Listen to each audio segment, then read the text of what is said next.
Hello everyone. In case you didn't know, I, just like many other people, love talking about movies. Now, many people like talking about movies that are really good. Many people like talking about movies that are really bad. However, I haven't seen any videos of people talking about movies that were almost good. What happens to those little guys who start off with really great potential, or maybe end with really great potential, or just have a really great idea, but for some reason or another, they just can't quite get to that finish line? Well, they end up on videos like this. So that's what I'm going to be doing today. I'm going to be talking about 9 different movies that were almost good. Why 9? Because 9 is almost a top 10 list. See what I did there? Alright, let's jump in. The first film is Rise of the Guardians. Now, when I first heard about this, I thought the overall premise was kind of silly. This idea that these, like Santa Claus and Easter Bunny and all that were kind of like superheroes. I thought it was really ridiculous. But once I started watching the movie, I was like, you know what, this actually kind of works. Like, just the way they had sort of changed the characters a little bit, it actually kind of worked. Also, I loved the animation in this. One of the biggest problems so many action films have is when they're trying to do action and they're trying to do things really fast paced, they'll either end up doing the shaky cam thing, or they're moving too fast so we can't really see what's going on, or they start doing a lot of cuts, which makes it difficult to see what's going on. And when there's action, that's the part we really want to see. And this film does such a great job with that. There's all these different action sequences, or there's like a scene where they're kind of like going around on these rooftops, and it's really fast paced, but the way they were able to do it, it was really smooth. You were able to see everything. It was still able to move fast, but still be very visible. It was just really great. The problem really is the story. There's not really a whole lot of story going on to begin with, and a lot of the story elements they were going for didn't really work. Like, a big part of the story is about how Jack Frost has been forgotten, and then now he's like being remembered again. Like, they do the scene where he's like, oh, let's have some fun, and then the little kids see him, and then they start believing again, and all that stuff. And it's like, but that's what he was doing in the beginning. He was having fun and just going around goofing stuff, and nobody noticed then. So it's kind of like, what was the point? So yeah, that was overall, like, it had some interesting characters, had great animation, but just not really much of a story. And again, a lot of the story plots just didn't really add up very well. Next, we have The Shadow. Now, The Shadow is one of my all-time favorite movies to watch. Again, even though I know it has problems, again, it's on this list for a reason. But really, I just love the way they portrayed the Shadow character. I thought Alec Baldwin was absolutely perfect casting. I don't think I would have guessed that, going in, but I thought he was great as Lamont Cranston and as the Shadow. I thought the look was obviously straight out of the comic. I thought they did a lot of really cool stuff with like the shadows and the way he moved around, and he would disappear. Sometimes he'd just be a shadow on the wall, all that good stuff. And of course, the laugh. Oh my God, was that laugh perfect. The Shadow knows.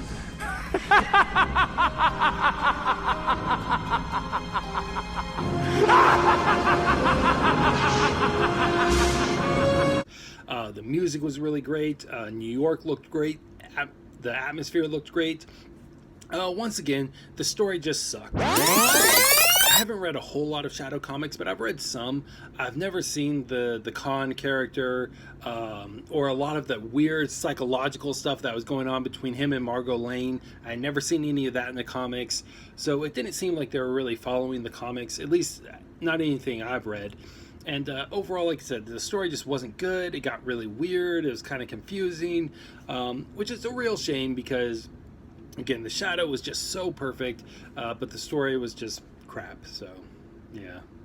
Next, we have Superman 4. I know people are probably thinking like, what are you talking about? And this one, I'm cheating a little bit, simply because it wasn't really almost good, but they did have a really good idea. When Superman's thinking about taking away all the nuclear weapons and everything like that, he goes to the Fortress of Solitude, and he asks like the panel of Kryptonians, like his father and everyone else who's on the panel, even though they didn't exist in the other films, they suddenly exist now, but whatever. And they basically, I don't remember the exact phrasing, but they basically say that if he allows mankind to become dependent on him, he's setting them up to be betrayed.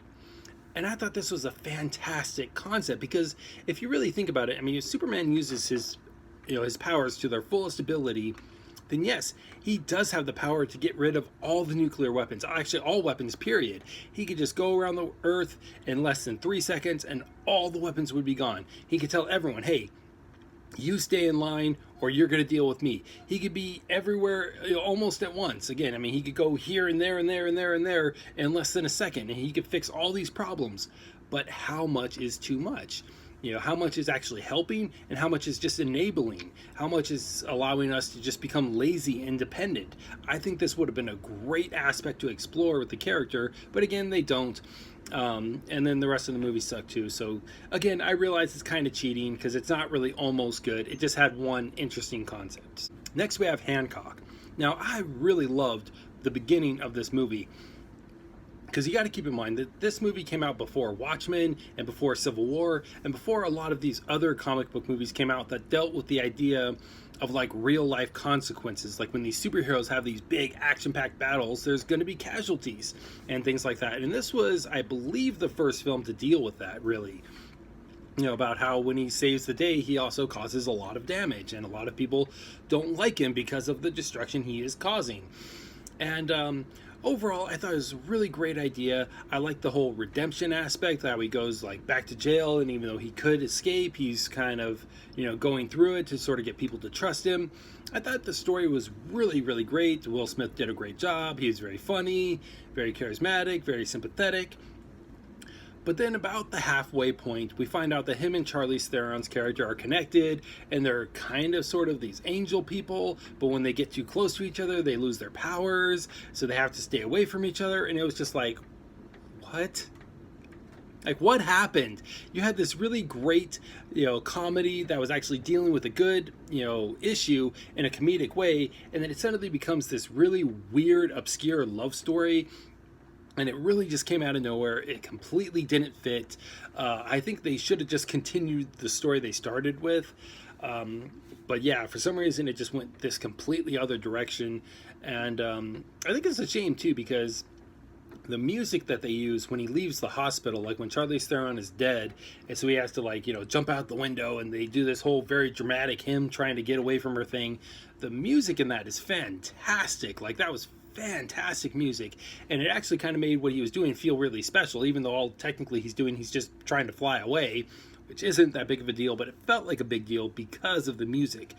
So I think that's a great testament to music, is when they can make something that's pretty insignificant actually feel important. But again, I feel like that music was kind of wasted on this film, because again, it was sort of a silly scene, and just overall, this is when the story took that really weird turn. So I was kind of out of it at this point anyways, because I was just so confused, like, what happened to this movie? So next we have Dead Silence. Now, this is done by director James Wan, who before this he had done Saw, which is one of my all-time favorite movies. And I'm really surprised this movie didn't do better because of that. Like, I understand it has problems, and ultimately I see why it didn't do so well, but I'm surprised it didn't at least have a really big, opening weekend or something like that, because Saw was a really big hit. And when this one came out, it was advertised as, the guy who did Saw. So I'm really surprised it didn't do better, but whatever. I thought the story was very interesting. It actually is pretty scary at some points, and it does have a really, really great twist at the end. The problem is that it's just too long. There's a lot of parts where there's not a whole lot really going on, like a lot of people just kind of walking around and looking at things, and it's all very beautiful to look at. It's kind of in this really dark, creepy way, but it had good visuals. But again, a lot of times not a whole lot going on. It felt like they got repetitive a lot. And again, just overall, this is something that felt like a short film idea. Like, this felt like it would have been a great idea for a short film, not an hour and 40-minute film. Like, if this was like 40 minutes or maybe even just an hour, I think it would have been a lot better. All right, so next we have Spider-Man 3. Again, another hated one. I'm actually one of the few people where I personally, even if I think they have flaws or whatever, I personally have never been bored by a Spider-Man movie. All of the Spider-Man, like the original 3 Sam Raimi films, the 2 Amazing Spider-Man films, and then the 2 that are part of the MCU right now, at the very least, I found them all entertaining. And yes, even the Amazing Spider-Man 2. That one would have been on this list. However, I've already done like a separate review for it, so I didn't want to talk about it again. But you can check that out if you want. Link will be either here or below. I'll figure it out. Anyways, the things I liked about Spider-Man 3. One is I know a lot of people don't like the idea that the black suit makes him evil. I personally think it's a good storyline to go with because he's all about, learning about how, with great power comes great responsibility. So now he's given the chance to have greater power, but, without the responsibility because it kind of takes over and everything like that, the temptation of power. I personally think it fits. The way they went about it was pretty cheesy. I think they did it much better in some of the animated series versions and some of the other comic book versions. They've done it better, but still, I don't completely hate the concept the way most people do. The thing with the Green Goblin, sadly, that was kind of rushed. I like the Sandman stuff. I mean, that part where he becomes the Sandman, that's like almost like a short film in itself. Like, that could have just been its own short film and it would have been absolutely beautiful. Great short film. Everyone complains about Topher Grace as Venom. And here's my thing. I don't think he was good as Venom. Like, I don't think he was portraying that character well, but then again, I don't think the character was really written the way he is in the comics. But I do think he was a good villain. Like, when he talks about, wanting to kill Spider-Man and, stuff like that, he's got that weird, twisted look in his eyes, and he was believable as, like, a legitimate, crazy, psychotic person. So I thought, acting-wise, he was fine. He was just playing the wrong character, but I don't think it was a bad performance. Like I said, I still thought he was a good villain, and I still thought his performance was entertaining. Again, it just wasn't the right villain. So overall, like I said, I do think there was certain things to like in the film. Like, I did like Topher Grace's performance, even though it was the wrong performance. I liked the Sandman. I liked a lot of the story elements that were going on, but again, certain things were rushed, certain things were kind of went in odd directions and everything like that. So it just wasn't quite a great film that it should have been. All right, next one is, I don't know how to say it, this film. This had Daniel Craig in it. It was an animated film, and what was really interesting about it is they tried something new here, is that it's an animated film that's completely black and white. And I don't mean black and white like typical sense of black and white, because normally in black and white you have like shades of gray. This is literally black and white. Everything is completely solid white or completely solid black. There's no in between. There's nothing. There's just those two colors, solid white, solid black. So it does have a very unique look to it. And I don't know if they did like a motion capture thing, because the animated characters actually look like the actors. Like, Daniel Craig's character looks like Daniel Craig. So again, I don't know if the animators just drew it that way or if it's motion capture. I don't really know the specifics behind it, but it did look very unique. The world they're in looked really unique, and it does have a pretty good twist at the end. The problem is, even though the style does look unique, there are parts where it is hard to see, especially the parts where it's a bit darker, because again, there is so much solid black that anything that's kind of like in the dark-ish is pretty hard to see. And then just like a lot of these other films, even though the story was fairly interesting, and again, there is a good twist at the end, it's very, very slow paced, and there's a lot of places where there's just not a whole lot going on. It is a little bit boring. So it was almost there. It had some good things going for it, but just couldn't quite get there. So next we have Green Lantern. I understand why people hate this movie, because the two biggest things with Green Lantern is that you have to be without fear and you can never lie. And the film deliberately kind of pissed on both those things. Like, they make it a big story plot that he is fear. It's kind of about him overcoming the fear.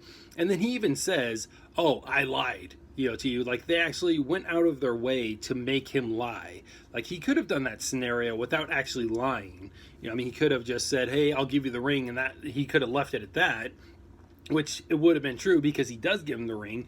But he said, he had to add, "Oh, you'll have all the power, you'll have this, you'll have that," and then he's like, "Oh, I lied, you have to be chosen."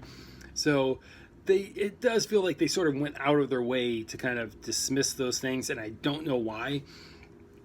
But some of the things I liked, as far as I did like the idea that the suit was going to be CG'd, because in the comics it is energy. Like, he doesn't actually put on a physical suit, it's the energy from the ring. So it did make sense to make it CG. They just needed to blend it with the real world better. Either they needed to tone it down a bit, or they need to make the rest of the world look a little bit more colorful, a little bit more bright. Just something that would make those two blend together a little bit better. But again, I still thought the idea was fine. I liked how we got to get introduced to some of the other Green Lanterns. I loved Sinestro. I thought Mark Strong was perfect casting. He looked just like the character. And overall, I really liked his character. I thought his character was very interesting, very engaging. I like how, even though we could tell he was going to be the bad guy, he wasn't a complete jerk, because he is being hard on Hal Jordan, but you know it's just because the Green Lantern Corps is so important to him and he's so proud of it, and he wants to make sure that this, organization is respected, and he kind of feels that that's not really happening. So there were some things I really liked, but again, some of the bad things, the story was kind of inconsistent. The backstory with his dad I thought was super lame. I thought a lot of the dialogue was pretty bad and pretty hokey. So there's definitely a lot of mistakes that were made along the way, but there's still some good stuff too. So I thought it was almost good. So the last on my list is Wanted. Now, for the most part, like, the first half of the movie is almost exactly like the comic, and it was really good and it was really fantastic. I know I watched the first half of the movie and then I had to go to work, and I was so excited to see the second half, but unfortunately the second half did not live up to the first half at all.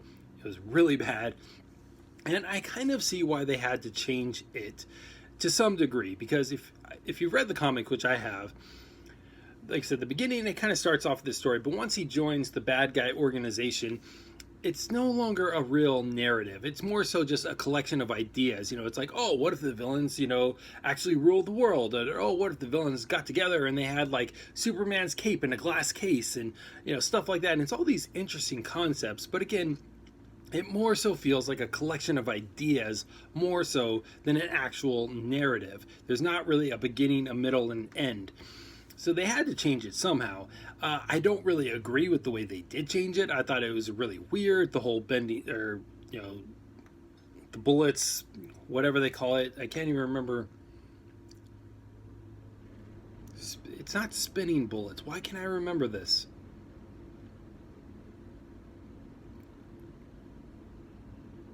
Alright, I'm just going to put it down here. So anyways, so all of that stuff got really weird. I know the ending was really weird, and then they tried to keep the same ending from the comics, but again, it wasn't really, the ending in the comics wasn't really like an ending to the story, because again, it wasn't really much of a narrative. So yeah, unfortunately, that first half was just really great, really fantastic, but then the second half just completely sucked, so... Curve the bullets. That was the phrase, right?